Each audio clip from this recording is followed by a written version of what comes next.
Qué gusto saludarles, soy José Toledo, bienvenidos a Hora Cero, este programa de análisis de coyuntura política económica para analizar justamente estos temas que a ustedes les preocupa y con las entrevistas a los protagonistas de las informaciones. Hoy hablaremos de algunos temas que son muy importantes, como por ejemplo la ley o el informe del primer debate del proyecto urgente de innovación y fortalecimiento de la gestión pública, donde se van a incluir reformas al Código Orgánico Integral Penal y al Código de la Niñez. A propósito, la doctora Katia Murrieta, constitucionalista, está con nosotros vía Zoom para hablarnos de este tema. Doctora, ¿cómo está? ¿Cómo le va? Buen día, buenos días también a todos nuestros queridos y amables radioescuchas. Gracias por esta invitación. Perfecto, les recordamos que nos están siguiendo a través de RTW24 en YouTube, en Facebook y por supuesto también en 24/7 en Claro TV, en el canal 9 y en RTU en DirecTV. También saludos cordiales a nuestros queridos migrantes ecuatorianos que nos siguen desde diferentes partes del mundo. Doctora Murrieta, este proyecto de ley que hoy día pues se aprobaría busca hacer algunas reformas que son importantísimas en la lucha contra el crimen. Con respecto a los menores, ¿cuál es su análisis al respecto? A ver, José, yo creo que es sumamente importante legislar al respecto en lo que se refiere a la penalización y previa criminalización de la conducta de aquellos menores que son utilizados por el crimen organizado para cometer actos delictivos, llámese secuestros, sicariato, etcétera, y que desgraciadamente sabemos todos que las organizaciones narcocriminales, sobre todo, los militan y los adiestran desde temprana edad, digamos, creo que desde los 8 años, los enseñan a manejar armas, luego les enseñan a secuestrar y matar. Y es obvio que el país no puede quedarse en la contemplación de lo que esto ocurre desde hace muchos años y que desgraciadamente hemos permitido que crezca sin hacer algo para contrarrestar este mal. Entonces, ese algo es lo que pretende al momento el gobierno a través de la ley urgente en que incluiría penas para menores y también para inhabilitar a jueces. Lo que pasa es que este es un proyecto económico urgente que tiene como objetivo implementar mecanismos en la contratación pública con la finalidad de optimizar el desarrollo económico, etcétera, etcétera. Entonces, como que una de las críticas que se hace al proyecto, desgraciadamente, es como que no hubiese unidad en la materia. Es decir, todos estamos de acuerdo con que se debe criminalizar la conducta de ellos y ponerles una pena que vaya más allá incluso de cuando cumplan los 18 años. Y eso en apariencia estaría bien. ¿Por qué? Porque una persona que ya tiene una mala formación en su conducta y que llega a matar, lo mejor por medida de seguridad para el resto de la sociedad es que permanezca en un centro carcelario para que no siga haciendo daño. Hagamos un símil en este momento. Actualmente, ¿qué es lo que ocurre con esa ley? ¿Qué es lo que ocurre con estos menores cuando delinquen de esta forma? Lo que pasa es que como son inimputables hasta los 18 años, entonces esa es la razón por la cual el crimen organizado los recluta, como decía antes. Pero yo voy a lo que no veo en el proyecto de ley. ¿Qué pasa con los padres de estos chicos? Porque los padres somos los representantes legales hasta que cumplan la mayoría de edad. Lo lógico sería que también se culpabilice a los padres que deben asumir su responsabilidad y que deben incluso ser motivo de ir a la cárcel, de sufrir un encarcelamiento para apartárselos también de la sociedad, del resto de la sociedad que es sana. Entonces, esta parte yo creo que, o desconozco que la hayan tomado en consideración, me parece que no. Pero el, el problema también estaría si nosotros adoptásemos estas disposiciones legales, que como son menores de edad, y repito, son inimputables y hay que respetarles sus derechos, nosotros también somos signatarios de la Convención de los Derechos de los Niños. Y en ese sentido, quizás tendríamos un choque de disposiciones legales. Lo ideal, a mi juicio, es que esto, para evitar el fracaso en la Asamblea, se lo tome como otro tipo de ley que no sea necesariamente esta de económica urgente. Ahora bien, ¿qué es lo que dicen las reformas al Código de la Niñez y Adolescencia? Se refieren al juzgamiento de adolescentes por delitos graves. Se propone la ampliación de 90 a 180 días el internamiento preventivo en casos de delitos sancionados por el COIP con penas superiores a 10 años.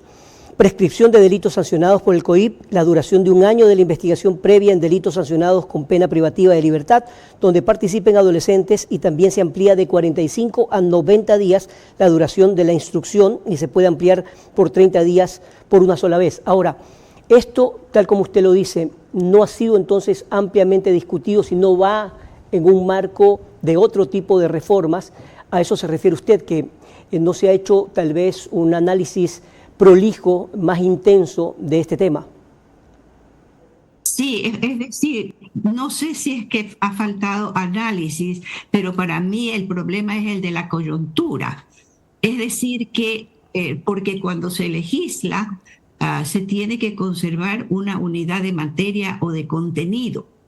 Y en este caso no es la misma materia, no es el mismo contenido, de manera que es la razón por la cual posiblemente no la apruebe la Asamblea. Entonces, porque además trae otro tipo de reformas al COIP, porque pena a los jueces y alguna otra relación con el endurecimiento de penas. Entonces, ese es el problema a mi juicio, pero en realidad que la reforma o que la introducción de este capítulo de penalizar en esa manera a los adolescentes me parece muy bien, y no solamente a los adolescentes, debieran de ser los niños. Yo recuerdo que en el Reino Unido, un niño de 5 años que mató a alguien alguna vez, lo condenaron a cadena perpetua. Lo mismo pasa en los Estados Unidos. Entonces, habría que también hacer una consideración de orden universal al respecto. Ahora bien, lo que reitero, no se contempla o no lo he visto es la responsabilidad de los padres. ¿Y por qué? Incido en esto nuevamente, porque los padres de estos menores lamentablemente también son comprados por las organizaciones narcocriminales. Les dan $4,000, no recuerdo si son mensuales o trimestrales, de manera que es como una especie de compra del menor. Ahora, y el pobre menor, ¿qué culpa tiene? Entonces, también tenemos que analizar ese otro lado del problema, que es el menor en sí, que en realidad es una víctima más de la irresponsabilidad social, de la irresponsabilidad estatal, no hablo de hoy día, hablo de todo un pasado, y de la irresponsabilidad y diría maldad de las bandas estas criminales que los reclutan. Y ahí va también la responsabilidad de los padres, que no les importa dañar el alma de esa criatura con tal de ellos tener un sustento y ganarse una vida, porque claro, $4,000 sí les parece una cantidad bastante considerable. Doctora, lo hemos conversado en otras oportunidades, en otras entrevistas, y hemos hablado de la necesidad que existan políticas públicas, que exista prevención.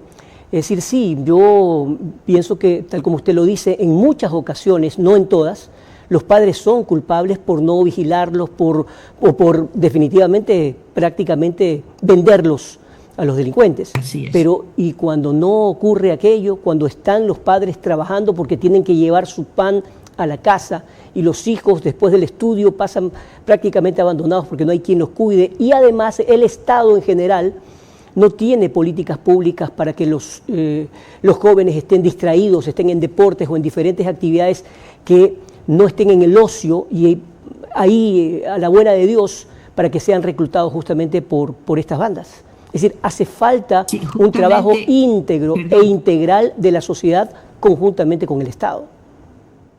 Correcto, es lo que le decía antes, o sea, es la responsabilidad social, es la responsabilidad estatal.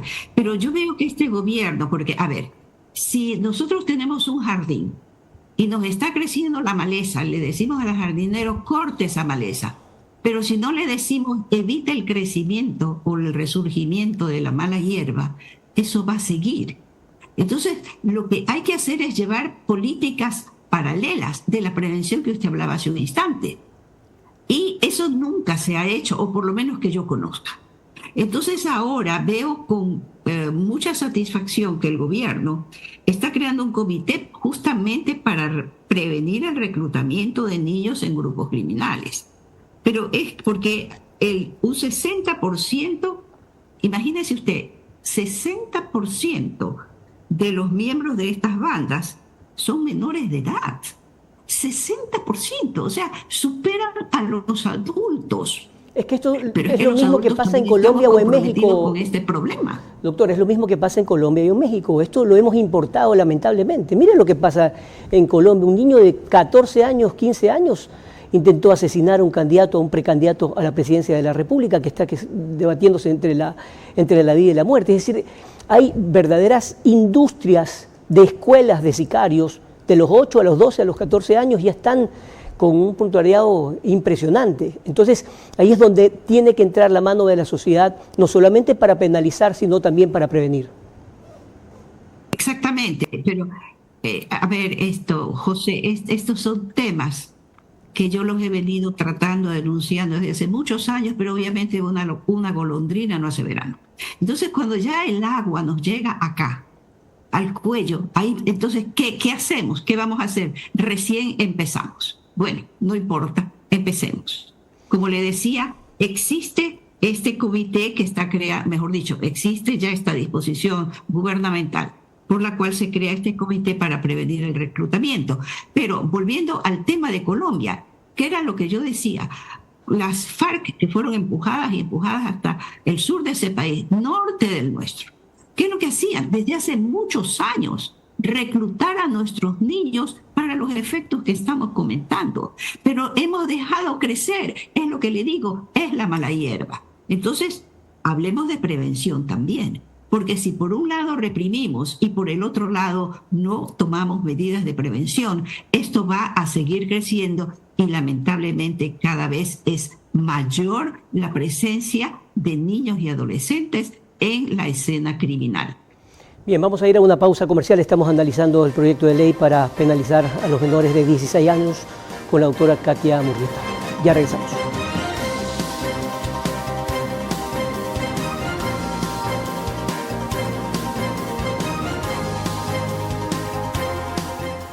Operativo Centinela 6 desmantela red de lavado de alias Fito en 3 provincias. 6 familiares de alias Fito detenidos, entre ellos la ex esposa y el hermano menor. Empresas criminales desmanteladas. 33 inmuebles allanados, 47 bienes incautados, valorados en más de 13 millones de dólares, golpeando así su economía ilegal. El bloque de seguridad actúa y no vamos a parar. No negociamos con el crimen organizado.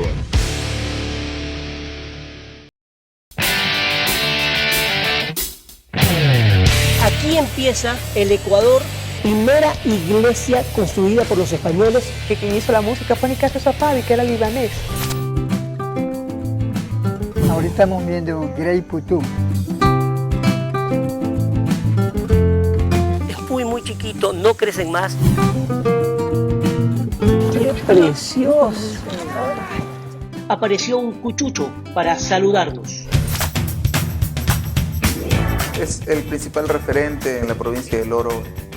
La propiedad, como les dije, tiene 3 hectáreas con bosques privados donde se puede hacer caminatas.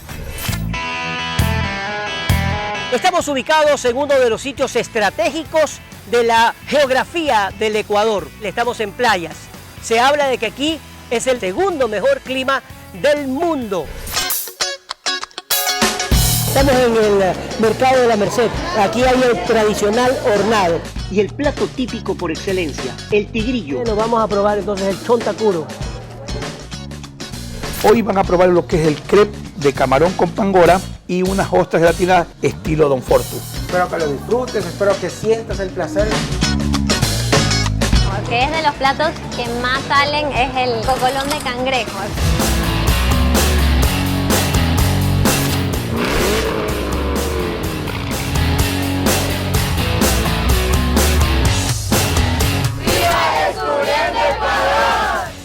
Descubriendo Ecuador con José Toledo.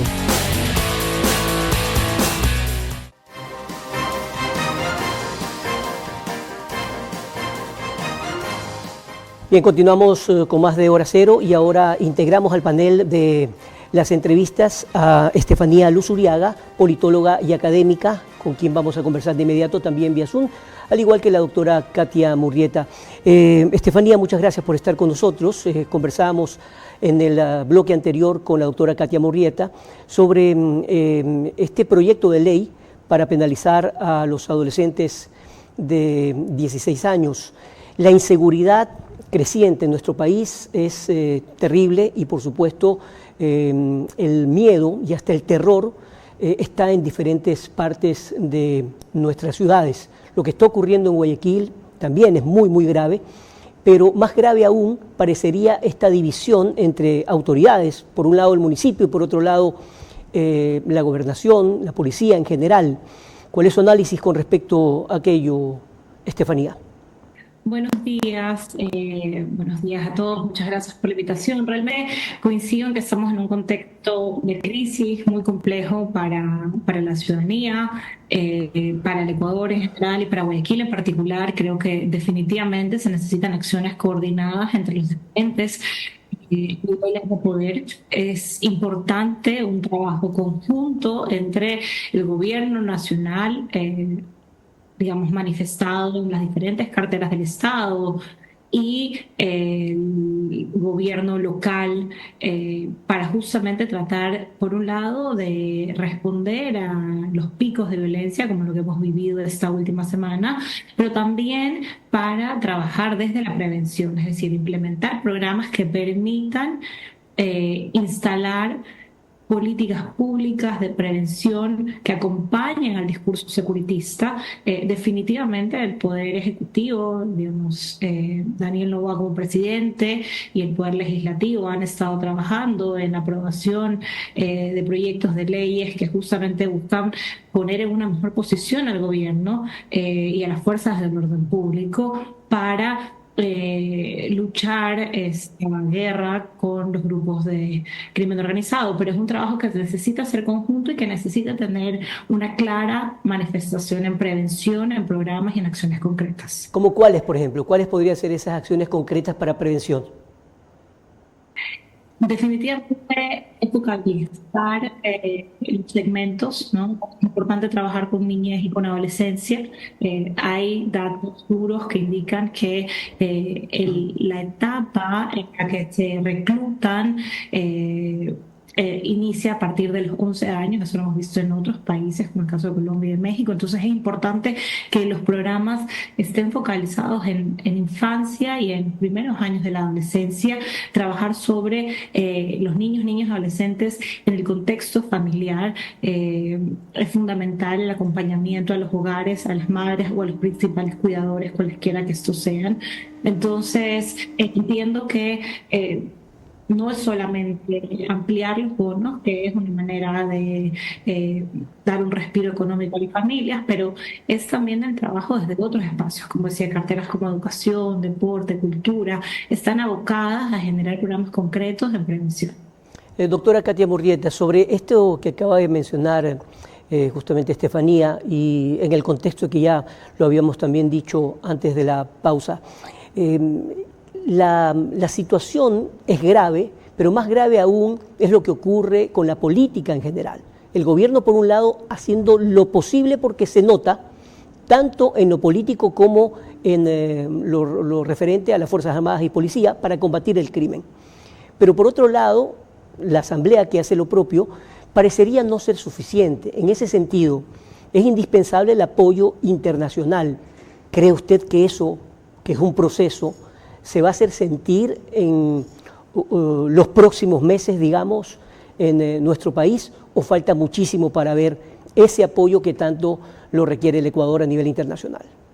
Yo creo que esperemos que sí, por supuesto, porque esto no es algo que afecta solamente al Ecuador, pues eso es algo que afecta al mundo en general.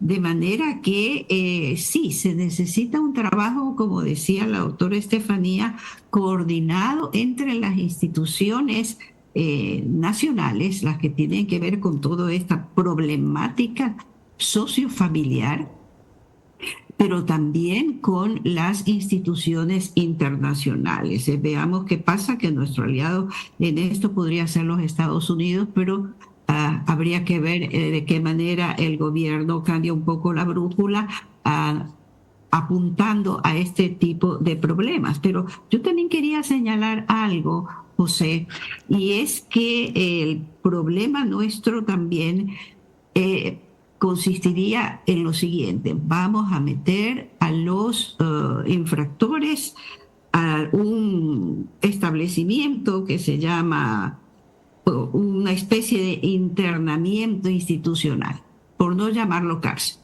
Cualquiera que sea la institución, el problema ahí es que realmente se van a rehabilitar. O seguimos metiendo gente, seguimos poblando cárceles para que la gente, perdónenme la expresión, se pudra en ellas. Porque no existe realmente un programa o un sistema de rehabilitación en nuestras cárceles. Y yo mucho me temo, sin que esto signifique que no quisiera que sea parte de la sociedad, como dije antes, a los malos elementos. No, de ninguna manera.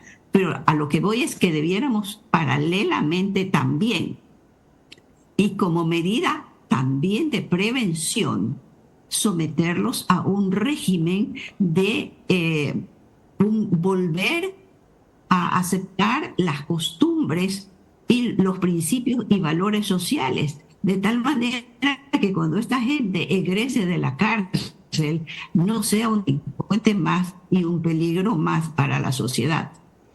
Ahora bien, me gustaría plantearles esta inquietud a las dos invitadas, porque estamos hablando de problemas durísimos, gravísimos con respecto a inseguridad, pero también hay en todo este marco problemas y denuncias de corrupción o presunta corrupción, en el que en este momento, por ejemplo, estaría involucrado el propio alcalde de Guayaquil. Y es que el alcalde de Guayaquil figura entre los procesados del caso AAA, como es de conocimiento. La diligencia judicial, que va a ser en Quito el viernes, se extenderá durante 6 jornadas, y el proceso penal por presunto tráfico de combustible, en el que apunta a una red estructurada de posibles delitos económicos que involucran empresas del sector hidrocarburífero, con ramificaciones en el sector público de los procesados. Entonces, en medio de todo esto, cuando el alcalde de la ciudad debería estar absolutamente concentrado y dedicado a tratar de trabajar en función de Guayaquil, está siendo procesado y se juega el cargo o ir a la cárcel. ¿Qué opinan ustedes? Yo creo que en ese sentido justamente regresamos a cuáles son estos retos a los que nos encontramos frente a los que nos encontramos como país, y yo creo que tiene que ver con el fortalecimiento institucional, ¿no? Claramente esta escena política que usted acaba de describir, José, nos da cuenta de que hay un debilitamiento de la institucionalidad que es necesario depurar, digamos, estos malos enemigos, como decía la doctora Katy hace un momento, y instalar unos procesos que sean respetados y que se cumplan, ¿no? Es decir, por ejemplo, el caso AAA viene prolongándose justamente durante todo el periodo electoral. Escuchábamos en los medios menciones concretas de este caso, pero el problema principal tiene que ver justamente con la institucionalidad, es decir, cuáles son esos procesos que se deben seguir de acuerdo a las normativas y que deben tener un determinado tiempo.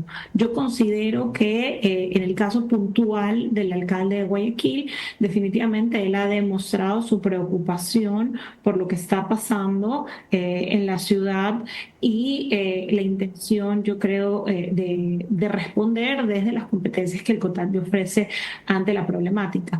Pero no es, digamos, el caso AAA es un evento coyuntural que habrá luego que pase el debido proceso, saber cómo se resuelve y cuál es el dictamen para el actual alcalde, pero el problema de seguridad y la crisis de institucionalidad, digamos, trascende a esta coyuntura, y es lo que decía, es decir, hay que hacer un fortalecimiento institucional, hay que potenciar a las fuerzas del orden y se necesitan reformas judiciales justamente para combatir la impunidad en casos de corrupción. Doctora Murrieta. Creo que el criterio. Yo creo que el caso del alcalde es coyuntural y no olvidemos la presunción de inocencia que ampara a todos los ecuatorianos, ¿no? Mientras no se haya demostrado realmente su culpabilidad, no se haya dictado una sentencia y esta estuviese en firme, no podríamos decir que cometió o no cometió el delito. Evidentemente está procesado, por supuesto, pues no es la mejor forma de administrar una ciudad teniendo un proceso de esa naturaleza sobre la espalda, pero en fin, eso yo lo dejaría un poco entre comillas. ¿Por qué? Porque para mí lo más preocupante en este momento es la corrupción que envuelve a la policía misma, obviamente no todos, ¿sí? A los militares y a la administración de justicia. Pero miremos lo que acaba de pasar, que esto se pone en libertad a personas que estaban perfectamente criminalizadas hace creo que unas 24 horas. Entonces es imposible luchar por un lado y por el otro lado tener la contra dentro de las instituciones que, como bien decía la doctora Estefanía, están llamadas a preservar el orden en el país. Entonces, nuestra lucha frontal debe ser contra la corrupción. Y creo que sí se puede, porque en el momento en que cualquier persona, es abordada por un funcionario que quiere hacer algo incorrecto frente a su demanda legítima, en ese momento esta persona que quiere o alcanzar algún acto administrativo o judicial de la naturaleza que fuese, y va a ser víctima del soborno y de la extorsión de las llamadas vulgarmente vacunas, inmediatamente debe llamar a toda la prensa y decir: señores, fulano de tal me está extorsionando. Si nosotros hacemos eso, cada uno, mentalicémonos, yo creo que por ahí podríamos empezar nuestra lucha contra la corrupción. Vamos a ver qué ocurre en ese caso del alcalde, que es, insisto, extremadamente grave, y por supuesto hay que hacerle el seguimiento tal como ustedes dicen. Vamos a una pausa comercial y volvemos con más.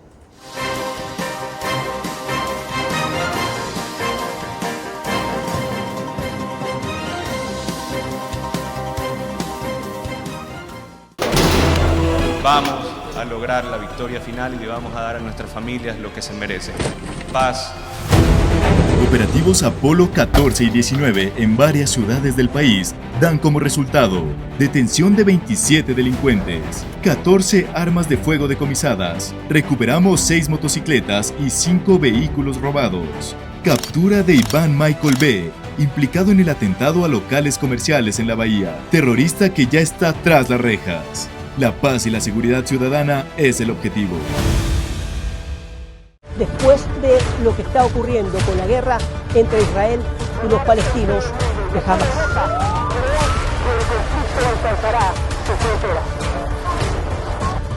En marzo del 2004, España fue sacudida por el terrorismo. Aquí en Madrid se ha alertado en nivel 5 a máxima seguridad por posibles atentados.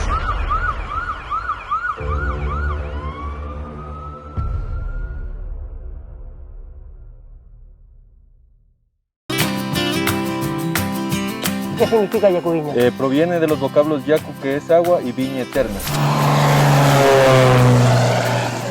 Hace millones de años, cuando la tierra caía, pero alrededor de esto lo que acercaba nunca moría.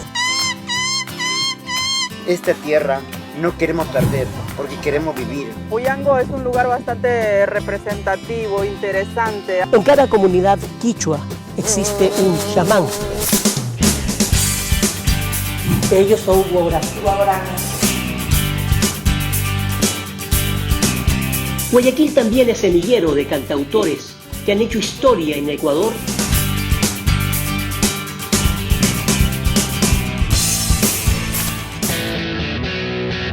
Si les gusta, por ejemplo, los deportes extremos, qué mejor que Baños de Agua Santa en la provincia de Tungurahua. Nacen justamente estas cascadas, totalmente cristalinas. En las balsas de Totora es un emprendimiento familiar. Varias actividades que van desde ciclismo de montaña, puedes hacer media montaña, puedes hacer alta montaña. Sin embargo, lo que van a hacer justamente estas chicas es tener el privilegio de ver la caída del sol al último instante.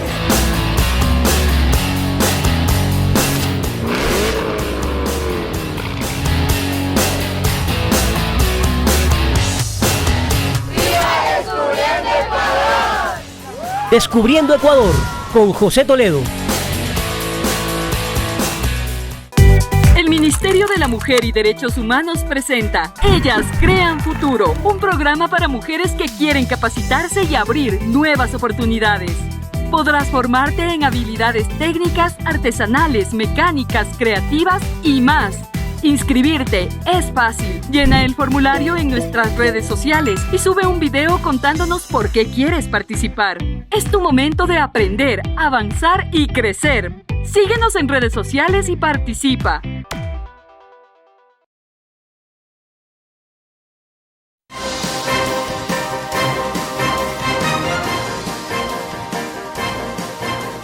¿Cómo están? Les saluda José Toledo con el último bloque de nuestro programa Hora Cero.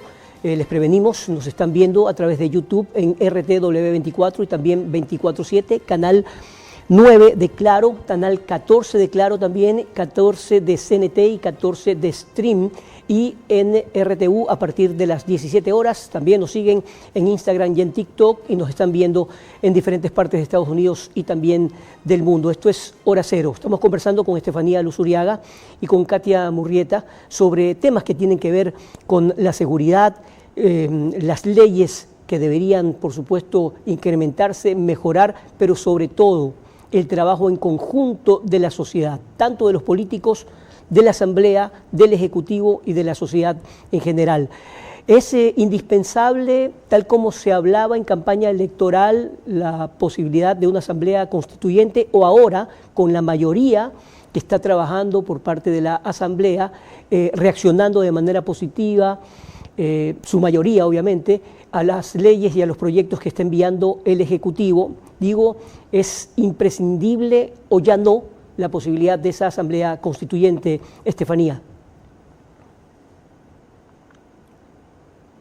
Yo considero que la Asamblea Constituyente va a quedar como una herramienta que tiene el Ejecutivo para responder en caso de que se vuelvan a implementar prácticas de bloqueo cruzado, como lo veíamos en periodos anteriores, por la que hoy es la oposición, es decir, la bancada de Revolución Ciudadana. Entendería que en este momento la conversación sobre la constituyente queda relegada a un segundo plano, mientras que se pueda legislar de manera eficiente y que efectivamente la Asamblea pues responda como un espacio deliberativo, que es lo que debe ser, y se construya y se aporte en la configuración de proyectos de ley, y que al mismo tiempo sea eficiente en los resultados de su trabajo como ente legislador.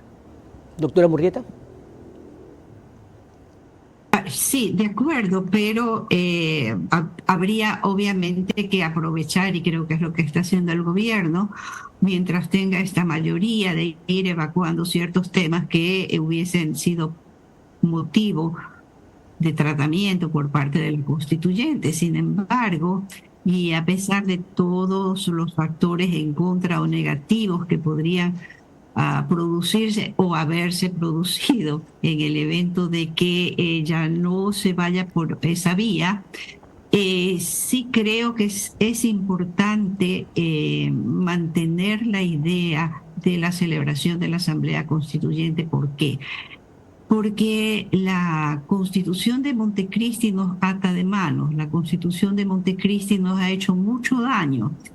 Y con esos parches o remiendos que se podrían hacer a través de un entente, felizmente que existe hasta hoy día, pero que no es perdurable en el tiempo, no lo podemos saber, se van quedando cosas, muchas, en el tintero que debieran realmente evacuarse. Por ejemplo, la eliminación del Consejo de Participación Ciudadana, la eliminación del Consejo Nacional de la Judicatura, la eliminación de la figura de la vicepresidencia de la República, la eliminación de la muerte cruzada, y en fin, algunos temas más.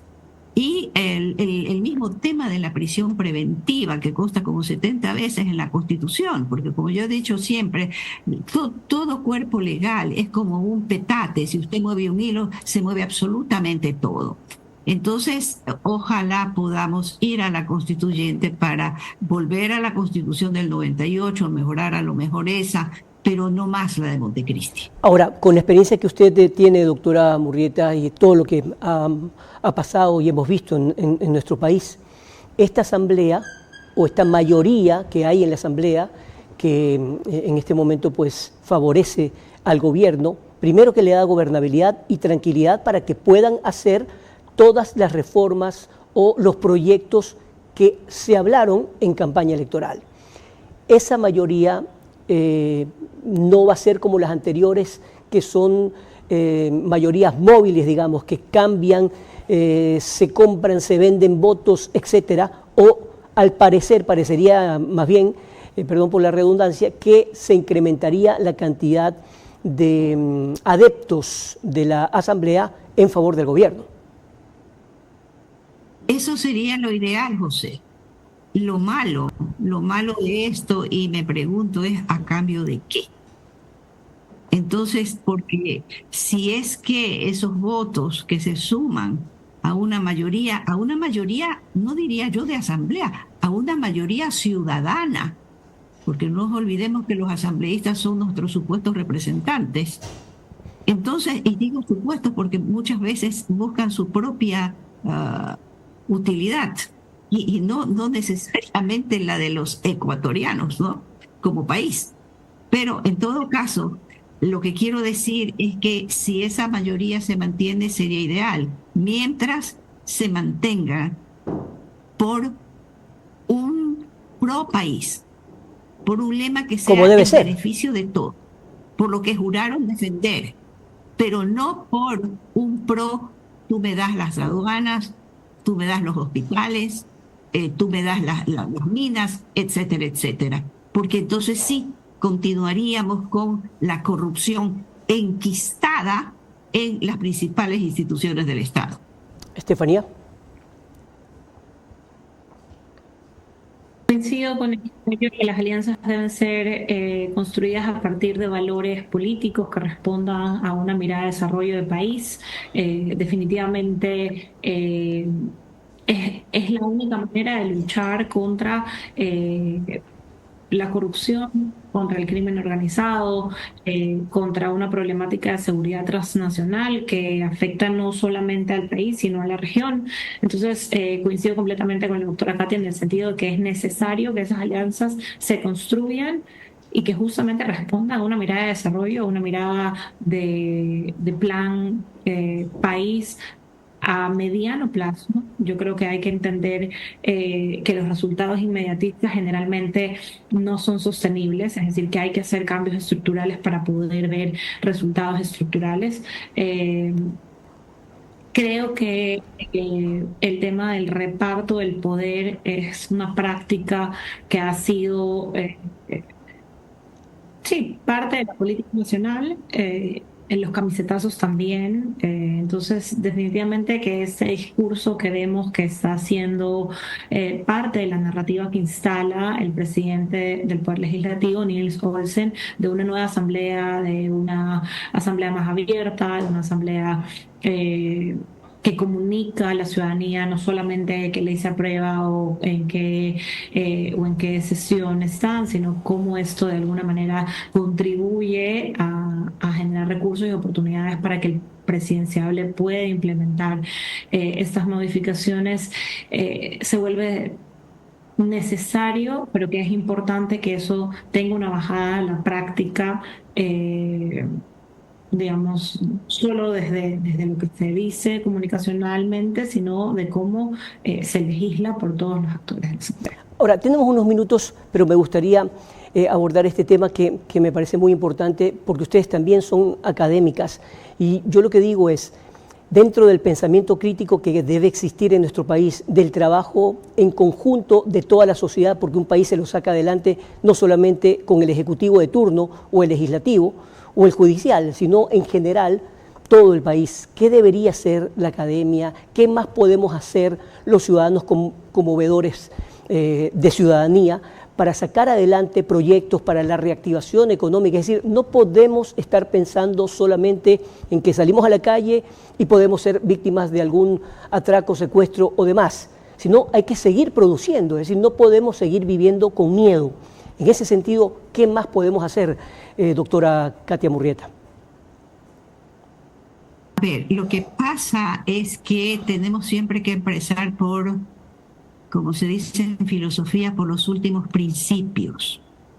Si queremos realmente sacar al Ecuador del hoyo donde se encuentra y que está bastante lejos de la superficie de la Tierra, tenemos que comenzar de cero. ¿Qué es comenzar de cero? Empezar a tratar a los niños del día en que la madre lo concibe y está en el vientre materno. Porque yo estoy viendo que este gobierno también está enfilando sus dardos hacia allá y me parece muy bien, pero no sé hasta qué punto esto vaya a cubrir la totalidad de la población que se encuentra en ese estado de necesidad. Porque si nosotros criamos niños débiles, es que es inaudito. Somos el país en la región que mayor índice de desnutrición infantil tiene. 32% es el más grave en una población. El 32% de la población infantil de una provincia con ese tipo de carencias, eso no se recupera nunca. Entonces tenemos que empezar desde ahí, porque niños con un bajo índice intelectual son fáciles presas de cualquiera. Entonces tenemos que comenzar, repito, por la raíz, porque lo demás son remiendos, son parches. Y no solamente tenemos que preocuparnos del niño en ese aspecto, también preocupémonos del profesor, de ese profesor que en el campo, en la ruralidad sobre todo, y aún en la no ruralidad, en las zonas urbanas miserables de Guayaquil, también pasa. El padre de familia que dice que es profesor y va y da sus clases, o la madre de familia, habiendo sufrido un tipo de violencia intrafamiliar terrible. Entonces es impensable que esa persona vaya a dar sus clases o a transmitir un conocimiento que muchas veces no tiene cuando le falta un celular, porque ahora ya no es la tiza y el pizarrón, cuando atiende un techo de bijao en la escuela, en la supuesta escuela, cuando no hay baterías sanitarias, cuando el niño está desnutrido. Entonces, estamos hablando de una población que realmente está preterida. Yo ahí no puedo ser de ninguna manera positiva diciendo, sí, desde la academia vamos a lograr tal y cual cosa. No, porque deben ser sistemas, proyectos, programas, planes que deban de ir en conjunto por vías paralelas, cada uno en su propio carril. Estefanía. Bien, yo quiero aportar que en mi criterio el papel de la academia en esta crisis de seguridad debería estar en el fortalecimiento de las capacidades científicas que aportan este tipo de organizaciones en la toma de decisiones públicas. Es decir, la academia en el mundo es un espacio justamente para pensar desde diferentes marcos interpretativos una realidad. Y realmente nos debemos todos quienes hacemos parte de esas instituciones a un espacio donde la reflexión es fundamental para la producción. Definitivamente las universidades ecuatorianas necesitan aumentar su producción académica en términos de seguridad. Eso es fundamental, no solamente por producir académicamente, sino por ir generando expertos en el tema que puedan sumar desde el movimiento a la política pública. Entonces, creo que hacia ahí hay una ruta donde la universidad ecuatoriana está convocada a contribuir. Sí, y quiero concluir con este comentario. Tenemos unos 30, 40 segundos para cada una de ustedes, nuestras invitadas, porque así como hablamos de la desnutrición infantil, también hablamos de una fuga de cerebros de nuestro país de una manera impresionante. Hace 30 años, un poco más, muchos ecuatorianos, miles de ecuatorianos, tuvieron que irse del país por la crisis económica, la crisis bancaria, pero esa generación se quedó allá, pero la segunda y la tercera generación tienen otro comportamiento. Ellos nunca se olvidaron del Ecuador, 7.000 millones de dólares entraron en remesas, lo hemos dicho varias veces, al país a través de sus remesas, pero los ecuatorianos que se están yendo, los jóvenes que se están yendo del país a estudiar y a buscar días mejores, están pensando en no volver, en quedarse allá y en hacer su propio patrimonio y olvidarse del país. Eso es absolutamente grave, porque no solamente hablamos de la división de las familias, sino también en esa fuga de cerebros que aquí nos podrían ayudar muchísimo, pero al no tener oportunidades, simplemente se van a ir. Doctora Murrieta, 30 segundos, por favor. Sí, cómo no. Bueno, ese es un efecto rebote. Como efecto rebote también recordemos en el año 2000, cuando hubo la gran migración de más de 2 millones de ecuatorianos, sobre todo a España, a los Estados Unidos, a buscar otros lares por la miseria que estaba el país en ese momento. Pero lo grave entonces que ocurrió, hablando del efecto rebote, es que los niños que quedaron aquí quedaron también a la deriva, con tías, abuelos, tíos que tampoco podían o debían o querían preocuparse de esas criaturas. Parte de esa migración es también problema nuestro de hoy día, como lo será entonces el que usted acaba de señalar, desgraciadamente. Estefanía. Creo que es una problemática que no atañe únicamente a Ecuador, creo que es una problemática global. El mundo vive ciclos migratorios, no solamente en Ecuador estamos migrando, no solamente en la región de América, no solamente del sur, sino de América Central y América del Sur estamos migrando. Vemos fuertes migraciones de África hacia Europa Occidental. Entonces, yo creo que lo que nos lleva también desde la academia es a reflexionar sobre estos procesos migratorios y si las lógicas desde las que hoy miramos la migración siguen haciendo sentido en nuestros nuevos contextos. Muy bien, con esto concluimos. Muchas gracias por sus importantes aportes informativos, su análisis que siempre es imprescindible, sobre todo en este juego del análisis político que tanto requerimos, el pensamiento crítico que tanto necesita nuestro país. Que esté muy bien, Dios mediante, hasta el día de mañana. Los ecuatorianos que salieron del país en 1900